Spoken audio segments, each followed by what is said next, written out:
எப்படி find out இருக்குது? ஏவோட வாண்ட் டு ஃபைண்ட் தட் ஏவோட value. A into A inverse is equal to I. அதான் A inverse of inverse equal to A. இது ஒரு formula. A. Understood. சரி, அதை அப்ளை பண்ணு. அப்போ இன்வெர்ஸ்க்குன்னா இதுக்கு ஓல்டு இன்வெர்ஸ் எடுத்துருங்க, இதுக்கு ஓல்டு இன்வெர்ஸ். அப்போ இதுக்கு என்னவோ இதுக்கு ஓல்டு இன்வெர்ஸ் எடுத்துருங்க. சரியா? Sir, yes sir, நம்ம A into A inverse form A is equal தெரியாது. to I. நீ சொல்கிற கான்செப்ட் கரெக்ட் தான். நீ உனக்கு ஆப்ஷன் கொடுத்துக்கிறாங்க, அதனால் ஒவ்வொன்றா போட்டு செக் பண்ணலாங்கிற. கரெக்டா? இல்ல சார். தெரியாது. ஏங்கிற மேட்ரிக்ஸ் உனக்கு தெரியுமா? இல்ல sir, A into A inverse. A inverse equal to ஐ.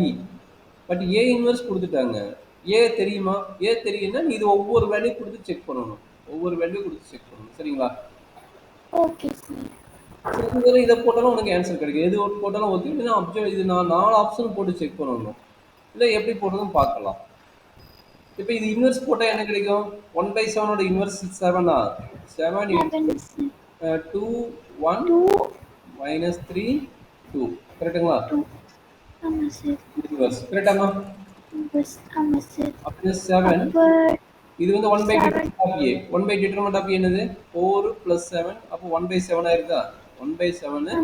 நான் சொன்ன ஷார்ட்கட், நான் காலையில் கூட ஒரு ஷார்ட்கட் சொன்னேன். அந்த ஷார்ட்கட் என்ன வரும்? இவங்க ரெண்டுக்கு இன்டர்சேஞ்ச் பண்ணிக்கணும், இன்னொன்று சைன் மாற்ற வேண்டும். அப்போ என்னாச்சு? 2 2 2 -1 3.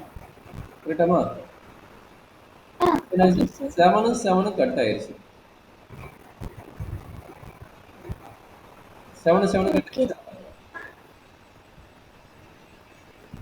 நான் மாற்றி போட்டுருந்தோம். சாரி, மாற்றி போட்டுருந்தீங்க. -1 3 நான் மாற்றி போட்டு -1 3. கரெக்டா? அப்போ 7 6 கட் ஆயிடுச்சு. நம்மளோட மேட்ரிக்ஸ் என்ன? 2 -1 3 2. அப்போ ஆப்ஷன் எது கரெக்டுமா? Option B correct. நீ சொன்ன கான்செப்ட் போட்டாலும் ஒவ்வொரு மேட்ரிக்ஸும் செக் பண்ணி பார்க்கணும்டா கண்ணு.